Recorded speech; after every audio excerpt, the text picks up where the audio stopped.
So, Search for Safety by John Langan. Chapter 1. Larry and I are getting married, my mom announced. We were at the small kitchen table in my Aunt Faye's apartment. My aunt was across from me grading her students' homework. She's an 8th grade teacher who also taught summer school. I was eating pancakes and almost choked when I heard the news. What? Aunt Faye asked, dropping her pen. You've only been seeing him for a few months. If things are still good after a year or so, then marry him. Right now seems too soon, Geneva. You're not pregnant, so why are you rushing? Aunt Faye was right. It was too fast. Larry Taylor and Mom started seeing each other May of my freshman year at Lincoln High School. Now it was only August. During the whole time, Larry hardly said a word to me when he came to pick up my mother. A few times he gave me a quick handshake, but only when Aunt Faye was watching. I'm not rushing, Mom replied. Larry thinks it's the right time, and I think it'd be good for me and Ben to be on our own instead of depending on you for everything. Besides, Larry's already found us a place. We're moving in 2 weeks. 2 weeks. I couldn't believe it. I didn't want to go anywhere. I liked living with Aunt Faye, reading her books and eating stacks of buttery pancakes after church on Sundays, with the sun shining right into her living room. It was better than any place Mom and I ever lived in, but I couldn't say that. I couldn't even speak. I was so upset. Aunt Faye wasn't happy either. She kept shaking her head like she did whenever something bad happened in our neighborhood. I knew why. Our neighbor Jackie knew Larry from high school. I'd overheard her telling Aunt Faye about him one night back in July. She said people used to call Larry the Big Hurt for all the fights he'd gotten into at school. I wouldn't be surprised if he did time somewhere. The things he and his friends used to do. Jackie admitted after seeing him pick up my mom one night. But that was 15 long years ago, Faye. People change, she had said. Aunt Faye was just grunted. They didn't know I was listening. No matter what anyone said, Mom saw no problems with Larry. She ignored Aunt Faye's advice. 2 weeks later, she made me dress up with a shirt and tie like we were going to church. Instead, we went down to the municipal building and got in line with a bunch of other people. Then an old judge called us into a stuffy conference room, and my mom and Larry were married. Just like that, I had a stepfather. He didn't look at me the whole time. The day after the wedding, Mom and I packed our stuff into cardboard boxes and plastic trash bags. Larry came over around noon with a stocky, dark-eyed guy named Donald. Within minutes, they crammed all our things into the back of an old pickup they'd borrowed from somewhere. They left without even saying goodbye to Aunt Faye. Mom and I followed behind them in Larry's car, and we drove to a rundown row house on Union Street, all the way on the other side of the city. On the way, she dropped another bomb on me. You're gonna have to switch to a new school, Ben. It's called Blueford High. Don't worry, Aunt Faye says it's a good school, and Larry says it's no big deal. What does Larry know? I wanted to say, but I kept my mouth shut as he and Donald quickly unloaded our stuff. They barely talked except for when Larry told him what to do or where to put things. You get the top floor, Larry grunted to me as I walked into the house for the first time. He and Donald carried my mattress and old bureau up a narrow stairway that led to the 3rd floor. I followed them, lugging up an old folding chair and card table. We entered a small room with a cracked window that faced out onto a busy Union Street. The walls were a faded blue, streaked in some places with brown water stains from leaks in the ceiling. A larger back room was empty except for a rusty attic fan mounted in the window. It made a clinking noise when I turned it on and worked only at a slow speed. I spent the rest of the day unpacking and trying to make the dreary room feel like home, but I kept hoping that Mom would change her mind and move back in with Aunt Faye. It didn't happen. The next day I learned Larry's house rules. It was mid-afternoon and I was on the couch watching TV when I heard someone unlock the front door. Mom was working her usual shift at the daycare center and wouldn't be back for hours. I figured Larry, a plumber's assistant, had the same schedule, but when he came through the door, I realized I was wrong. How's it going? I mumbled to him. It was our first time alone in the house. About time we had a chance to talk, he replied, shouldering past me to the kitchen. He came back a second later with a cold beer and grabbed the TV remote I'd left on the couch. There are going to be days when your mom and I get back from work and want to just hang out by ourselves. Maybe Donald and some of our friends will come over too, and we'll need space of our own. We're not going to want a kid around. He paused to drink some beer. Now you got a nice room upstairs where you can hang out, and I expect you to use it. You with me, Benny? Making me leave Aunt Faye and move into the beat-up house was bad, but now Larry was trying to boss me around too.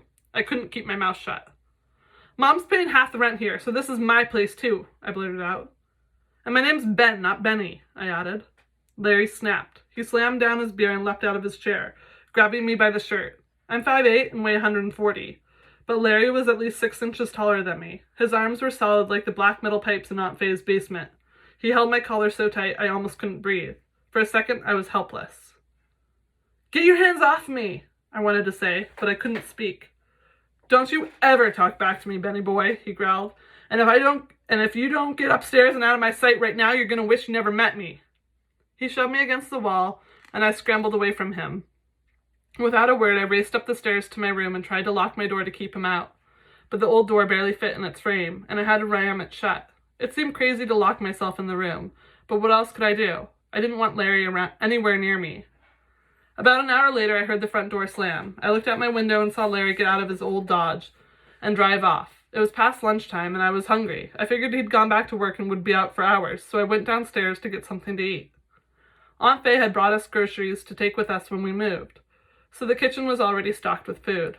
First, I had a big bowl of cornflakes, and then I made a cheese sandwich. I was pouring myself a glass of orange juice when I heard a car door slam outside. I looked at the clock. It was way too early for Mom to get home. My stomach sank. I put my glass down on the counter and darted towards the stairs. I was halfway there when the front door opened. It was Larry. He was carrying a Budweiser 12-pack. I wanted to get up the steps before he came in, but I wasn't fast enough. What are you doing here? Larry's voice boomed through the living room, and his face twisted in anger. I just wanted to get something to eat, I said, trying to calm him down. I'm going back to my room right now. I moved towards the stairs, but Larry stepped in front of me, putting the 12-pack down. When I want you upstairs, you stay upstairs, he yelled. Whap! Larry cuffed me hard in the jaw with the back of his hand, snapping my head back and splitting my lip. I could taste the blood in my mouth as I stumbled away from him, stunned. Just get to the stairs, I told myself. I could hear him following me. I got to the first step when Larry kicked me with his heavy black work boot. The impact slammed against the back of my leg, and I spilled forward on my face, smashing my arms against the hard wooden stairs. What are you doing? I yelled. You're gonna learn to listen to me one way or another, he growled, kicking me again in my hip and my backside. I scrambled upward as if my life depended on it. I couldn't believe I was in this nightmare. Larry kept coming. I reached the second-floor landing, sprinted down the short hallway, and raced up to the third-floor step. But I could hear Larry's heavy footsteps behind me. I managed to lock the door to my room, but Larry was there pounding on it just seconds later. Open up or I'll knock it down, he yelled. I heard him crash his full weight into the door. The rotting frame began to split and crack. I had no choice but to open it up. Larry stood there, his eyes blazing like a madman's, his heavy fists opening and closing. I had nowhere to run and no idea what to do. I backed away from him but tripped over my mattress and fell. He stepped forward, his heavy boots just inches from my face. If he kicked me now, he'd break my ribs or worse. I never felt so helpless. I winced, bracing myself for the next impact. But instead of hitting me again, Larry stood over me, glaring down. I want respect, Benny boy. Don't you ever come down after I tell you to get upstairs, you hear me? He nudged my shoulder with a thick square toe of his boot. I hear you, I said, my voice just above a whisper. He went on about how it was his house, but he was cutting me a break on this first time. Then he strode out of my room. When Mom returned home later that afternoon, I could hear her and Larry arguing. Then I heard her climb the stairs to the second-floor bedroom. I knew she was changing out of her work clothes. It's what she always did before she got home. A few minutes later, I heard her flip-flop slapping against the wooden stairs that led to my room. I stayed on the mattress as she walked in and sat down on the folding chair. Ben, don't be giving Larry a hard time, she said. When he gets home from work, he just needs time to himself. Just do what he says and stay out of his way. I looked quickly at Mom and then turned away, my lips still swollen from where he'd backhanded me. I knew Mom was tired. The weariness in her voice told me that she had another long day at the daycare center. Maybe someone called out sick, or the kids were acting up again, or a parent got upset about something. I had heard all the stories she told Aunt Faye, and with our move to Union Street, things were all harder.